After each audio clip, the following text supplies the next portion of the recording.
Please welcome your host, Alain Titchmarsh.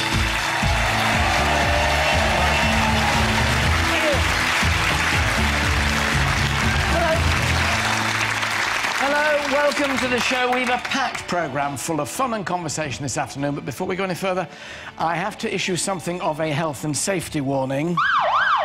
Yes, I don't want to panic anyone. Things will, or rather should, be fine.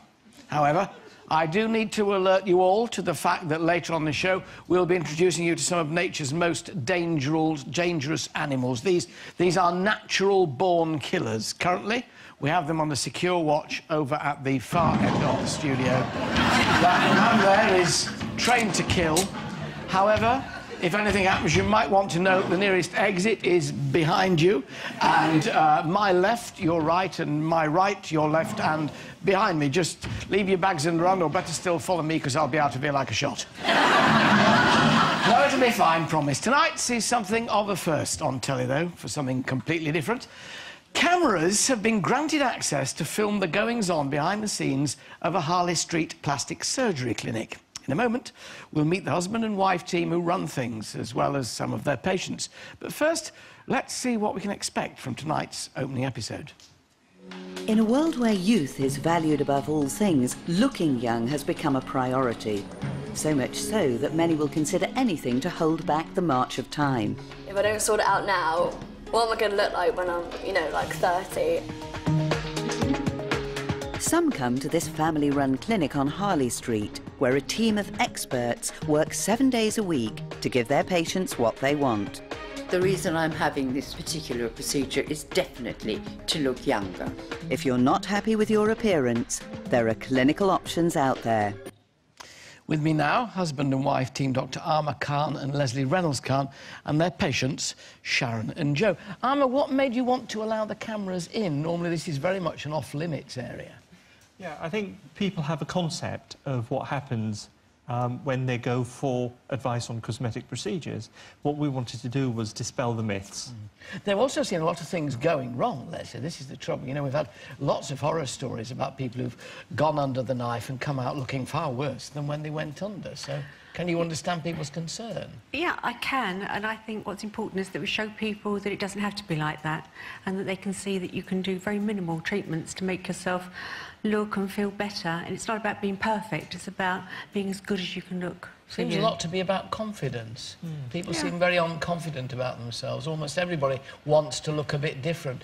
How surprising is it that in a recession the figures are going up of people having work done?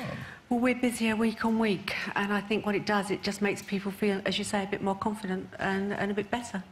Well, you know, we've got people who've had work done. Let's go to Sharon first. What did you have done? I had a gastric bypass because I've struggled with my weight all of my life, and I got to a point where I thought I really need to do something about it. I went to different clinics and I was advised just to have liposuction. And I spoke to my friends and they said, no, that doesn't sound right. Go and see Lesley and Dr. Khan. So I went to their clinic and they said to me, there's no way that we would do that for you. You know, we need to get to the bottom, find out, you know, why you've got this and sort it out.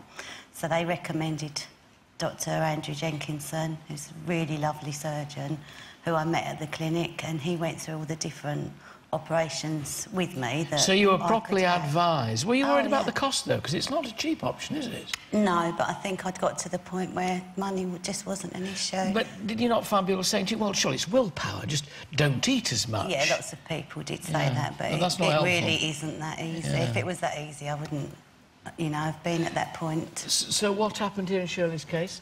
It was a gastric bypass, so what goes on? She had a bypass because you were quite big, Sharon, weren't you, at the time? She was... What size were you? I was a size 28 then. Yeah. So what did you weigh then? And almost 20 stone. Gosh, and now you're... Now I've lost 7 stone. I've got another 2 to go, so... Yeah, you're keeping going. Fantastic. So the gastric bypass operation does what?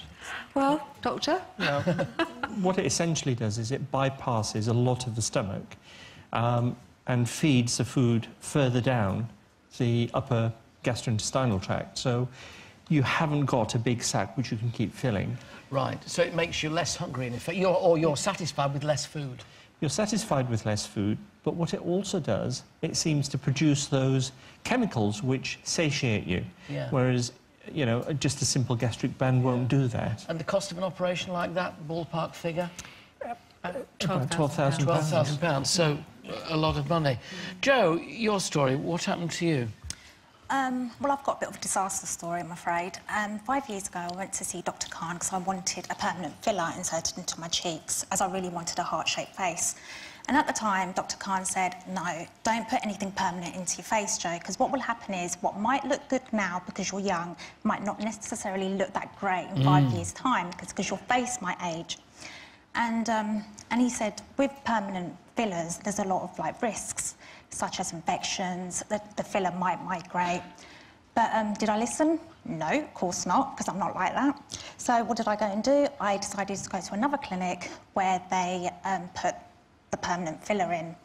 And I thought I'd gotten away with it. I was like, yes, until last year. How long before you realised you hadn't got away with it? About 5 years. Right. So I was OK. For 5 years, I looked pretty good. And then? And then one day last year, I was feeling really, really unwell. I had an early night, and then the next morning, I woke up, and oh, my God, my cheek was out here. Well, now we've got it was pictures, horrific. It was pictures of you with what went wrong. Oh, my this is God, what you look like, it's so scary. It was Yeah. really, really bad. And I just felt so unwell, like I had a really bad temperature. I just felt sick. I felt exhausted. I was really tired. I was panicking. You know, So, can you imagine the reaction that morning? Back to Dr. Khan, then, presumably. Oh, God, yes. Well, my husband said, I'm going to text Dr. Khan because he's the only doctor that I trust. And at the time, I was like, no, you can't text Dr. Khan. Because you were embarrassed that you... I thought, my God, he's going to think, what's she going to do? So let me just go to Dr. Khan now. So Jo comes to you. What happens now? It's 7 o'clock in the morning. Oh, I gosh, think we texted desperate, you yeah. You got a text. with a photo, so it was just awful. Yeah. And we said, come in, because, you know, even though you'd had it done elsewhere, you had an emergency. This is a very risky, unstable situation where Jo needed to be seen, and we needed to sort out really what to do with her. You've got a lot of work to do, haven't you, really, in building up public confidence? Although lots of people want it done, there's lots of work to be done in terms of building up confidence of people like Jo, that, you know, we can do it and it won't now. Because, you know, I worry about anybody having the knife or a needle taken to their face, which is justifiable, I presume, isn't it? I think it is, but we're very... We come from a point of view of having as little as possible and of not going under knife, really. So most of our treatments don't involve... Well, none of our treatments involve general anaesthetic, except for people that have a gastric bypass, like Sharon. And you can do a lot with a little bit of filler and some Botox, but nothing that's permanent. Right, OK, well, of course... That's what it's about, really. A sizable proportion of the clients in the stories are celebrities, but whereas cosmetic surgery used to be something for the rich and famous, kept secret, today it's less of a taboo. Here's what Linda Nolan worries about. These are the demons in my life. Colleen is a bit, if it's not broke, don't fix it. She will be one of these, well, don't come crying to me. We could be sitting here with old fish face in a couple of weeks. And I feel laugh my head off. Do you know? My cup of tea. You see, it's very worried that you're going to come out like that, Linda. She's concerned, yeah. She's hoping, actually, so she can laugh at me. So we're not talking, actually, about the plumpness of your lips. It's your upper lip with those... That's it. Well, you know, I've stopped smoking 8 years ago, but I had smoked for about 20 years. And it's kind of called, like, the kissing, little wrinkles at the top there. Yes. And I'm conscious of it, and so if there's something that can be done for it, you know, I have had it done once before, and it was fine. I knew it wouldn't last forever, so I'm back again. So, Dr. Khan, what happens here? What do you do in a situation like this? Right, again, the important thing is nothing permanent. Because ageing doesn't allow us to be permanent. We change around whatever we put in. I think that's... You see, I worry about that. If you do something to your face and you nip and tuck it, what's going to happen in 10 years' time when your face has moved again? Absolutely. It might... You know, you're all lopsided. No, you're absolutely right. So this is temporary? Yeah.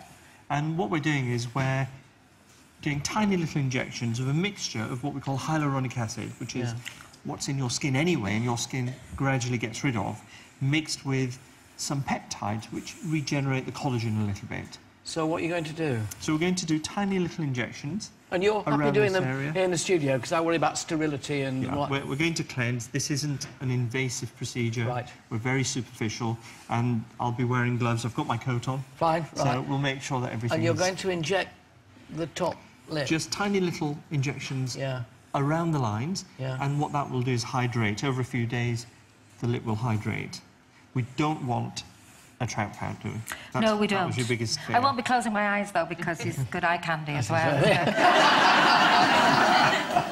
Right, well, we'll let you get started. But I will be holding your hand because I'm scared. Crack on now. You want your hand held? Yeah, I can hold a hand. Right, okay, you start. We've got assorted things here that you're obviously going to use. So this is... Okay. I was a bit concerned because I was worried that we were going to send you out with a pair of lips looking like rubber gloves, you know. As you said.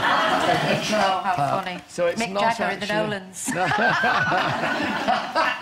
I think Colleen would have quite enjoyed, wouldn't she? She absolutely would, yeah. Well, this being a live programme, we can actually show you when we come back from the break in a minute the effects. Does it work quite quickly? Yeah, you'll get some plumping, but because we're injecting, you'll get a little bit of swelling as well. A bit of swelling as well, right. So we will see a difference. You get on there and start, because then we can see you start. And then that goes in there. Might not look at that bit. No, look at that. Don't worry. Thank you. I'm You're here to save with me. my hand on your knee Absolutely. to keep you calm on this. Do you want anything to do with your knees? Are you all right with that? Well, you just keep checking. That's fine. As you say, you obviously... It is keeping people calm. Yeah. And, right, so we're just going to cleanse the area first. Right, OK. So this is where my worries were. So, now, if you're nervous of needles, look away now, because we... We're going to put a little bit of anaesthetic in. We've put a little bit of topical one on to start so with. she won't feel it quite so much. She won't feel it quite as much. I'm not worried about needles, but I don't particularly want to watch it going into top lid, so... oh, gosh, right, OK. Wonderful. They're tiny, really tiny needles as well, so... Tiny needles, yeah, so it's really not... tiny. You know much... Don't speak, Linda, I wouldn't want you to be in your mouth, but she doesn't seem to be groaning. We'll let Dr. Khan get on with this, but join us after the break when we'll find out how Linda's looking and feeling about the treatment. Also, don't forget we'll be introducing to you one of the most dangerous predators on planet Earth. Something tells me they're getting hungry. See you after the break.